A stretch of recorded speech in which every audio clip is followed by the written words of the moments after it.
NDA కూటమిలో కీలక భాగస్వామిగా ఉన్న తెలుగుదేశం పార్టీకి ఊహించిన దానికంటే ఎక్కువ ప్రాధాన్యం ఇస్తున్నారు కేంద్ర బీజేపీ పెద్దలు. ఇప్పటికే ఏపీకి సంబంధించిన పలు కీలక ప్రాజెక్టులు, నిధుల విషయంలో సానుకూలంగా స్పందిస్తూ వస్తున్నారు. టీడీపీకి కేంద్ర మంత్రి పదవులు లభించాయి. ఇక అన్ని విషయాల్లోనూ తాము సానుకూలమే అన్నట్లుగా బీజేపీ పెద్దలు వ్యవహరిస్తున్నారు. ముఖ్యంగా పోలవరం, అమరావతి విషయంలో కేంద్రం సహకారం బాగానే లభిస్తోంది. ఇంకా అనేక విషయాల్లో సానుకూలంగా ఉంటుంది. టీడీపీకి ఎక్కువ ప్రాధాన్యం ఇస్తూ వస్తోంది. ఇలా ఉంటే తాజాగా బీజేపీ ముఖ్య నాయకత్వం నుంచి గవర్నర్ పదవి టీడీపీకి ఆఫర్ వచ్చినట్లు సమాచారం. గవర్నర్ పదవిని చంద్రబాబు సూచించిన వారికి కేటాయించేందుకు కేంద్ర బీజేపీ పెద్దలు సానుకూలంగా ఉన్నారట. దీంతో టీడీపీ నుంచి ఎవరి పేరును చంద్రబాబు సూచిస్తారనేది ఆసక్తికరంగా మారింది. ఇప్పటికే గవర్నర్ విషయంలో చంద్రబాబుపై ఆ పార్టీ నాయకుల నుంచి తీవ్ర ఒత్తిడి ఉంది.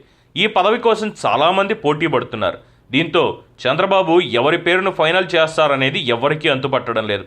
ప్రస్తుతం కేంద్రం కొత్త గవర్నర్ల నియామకంపైనే దృష్టి పెట్టింది. టీడీపీ నుంచి గవర్నర్ పదవికి ఒకరిని ఎంపిక చేయబోతున్నారు. ఈ రేసులో ముగ్గురి పేర్లు ప్రధానంగా వినిపిస్తున్నాయి. చంద్రబాబు దృష్టిలో ఉన్న సీనియర్ నేతలు పూసపాటి అశోక్ గజపతిరాజు, యనమల రామకృష్ణుడు, మరో సీనియర్ నేత వర్ల రామయ్య పేర్లు వినిపిస్తున్నాయి. ఈ ముగ్గురిలో ఒకరి పేరును ఫైనల్ చేసే అవకాశం కూడా ఉంది. అశోక్ గజపతిరాజు, యనమల రామకృష్ణుడు ముందు నుంచి టీడీపీలో క్రియాశీలకంగా వ్యవహరిస్తూ వచ్చారు. చంద్రబాబుకి అన్ని విషయాల్లోనూ అండదండలు అందిస్తూ వచ్చారు.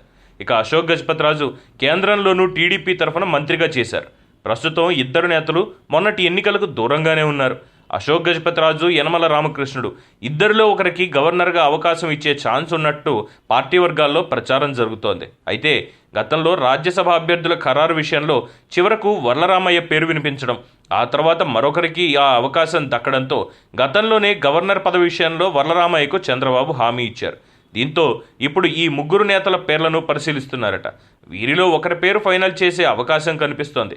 సామాజిక వర్గాల దృష్ట్యా బీసీ లేదా ఎస్సీ సామాజిక వర్గాలకి గవర్నర్ పదవి విషయంలో ప్రాధాన్యం ఇచ్చే అవకాశం ఉండడంతో యనమల లేక వర్లకి ఆ అవకాశం దక్కే ఛాన్స్ కనిపిస్తోంది. అయితే అశోక్ గజపతిరాజు అయితే అందరికీ ఆమోదయోగ్యమైన నేత కావడంతో ఆయన పేరు కూడా గట్టిగానే వినిపిస్తోంది.